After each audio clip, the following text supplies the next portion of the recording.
नमस्कार, आप देख रहे हैं राष्ट्रीय प्रस्तावना और मैं हूं आपके साथ ज्योतिका। आइए रुक करते हैं फटाफट खबरों की ओर। प्रधानमंत्री नरेंद्र मोदी ने कहा कि केंद्र सरकार के ताजा कैबिनेट फैसले की वैश्विक प्रतिस्पर्धा को मजबूत करेंगे और आत्मनिर्भर भारत के लक्ष्य को गति देंगे। बता दें कि बुधवार को हुई बैठक में निर्यात प्रोत्साहन मिशन और निर्यातकों के लिए ऋण गारंटी योजना को मंजूरी दी गई।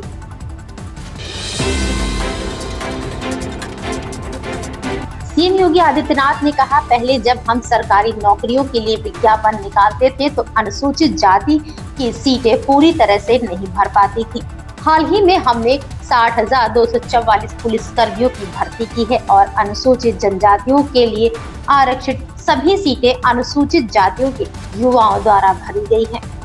यह दर्शाता है कि उनके शैक्षिक स्तर बढ़ा है और उनकी भागीदारी बढ़ रही है। सरकारी योजनाओं में उनकी भागीदारी बढ़ाने के प्रयास के लिए जो पहले उन तक नहीं पहुंचती थी, इसलिए हमारी सरकार ने निर्णय लिया है कि उत्तर प्रदेश के सभी आदिवासी समुदायों को उनका अधिकार मिलना चाहिए। बिहार विधानसभा चुनाव के पहले चरण के बाद दूसरे चरण में आधी आबादी ने बम्पर वोटिंग की। परिणाम यह हुआ कि आजादी के बाद पहली बार 69.20% मतदान हुआ है। दूसरे चरण में सबसे अधिक महिलाओं ने मतदान किया। 4 जिले ऐसे हैं जहां महिला मतदाताओं की भागीदारी 80% से भी अधिक रही। दिल्ली के लाल किले के पास ट्रैफिक सिग्नल पर सोमवार को हुए कार ब्लास्ट मामले में एक और सनसनीखेज खुलासा हुआ है। बुधवार रात तक ब्लास्ट में शामिल 2 कारों की जानकारी थी। गुरुवार को एक और कार की जानकारी सामने आई है, यानी सुरक्षा एजेंसियों को अब संदिग्धों से जुड़ी लापता तीसरी कार की तलाश है। अमेरिका अब H-1 वीजा के नई रणनीति बना रहा है।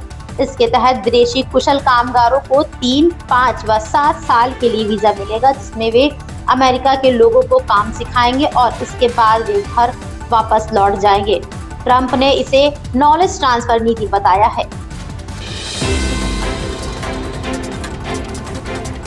दिल्ली ब्लास्ट मामले में उत्तर प्रदेश कांग्रेस अध्यक्ष अजय राय ने कहा, उस घटना में हमारे देश के 12 से 13 लोग मारे गए थे, जो गरीब परिवार और सामान्य परिवारों से थे। आज उनके परिवार शोक मना रहे हैं। अब हम इस घटना में मारे गए दिनेश मिश्रा के घर जा रहे हैं। हम हर घर जाएंगे और अपनी संवेदना व्यक्त करेंगे। यह बहुत दुखद है, हम इसकी निंदा करते हैं। कोरियोग्राफर निर्देशक फराह खान अपनी बेबाकी के लिए भी मशहूर हैं। अक्सर फराह अलग अलग मुद्दों पर खुलकर अपनी राय रखती हैं। अब फराह ने अपने पति शिरीष कुंदर के साथ अपने रिश्तों को लेकर खुलकर बात की। साथ ही उन्होंने बताया कि कई बार उनकी ये ईमानदारी और खुलकर बात करना उनके लिए मुश्किलें भी खड़ी कर देती है। करण जौहर ने अपनी इंस्टाग्राम स्टोरी पर एक पोस्ट साझा की। इसमें वह पैपराजी को लताड़ लगा रहे हैं। फिल्म मेकर ने अभिनेता धर्मेंद्र से जुड़े मामले को लेकर लंबी चौड़ी पोस्ट की है। बताते चले कि हाल ही में धर्मेंद्र की तबीयत बिगड़ी थी। वह अस्पताल में कुछ दिन तक रहे। धर्मेंद्र हॉस्पिटल से अब घर आ चुके हैं, लेकिन पैपराजी हर वक्त देओल परिवार के आसपास नजर आया। इसी बात को लेकर करण जौहर काफी नाराज हैं।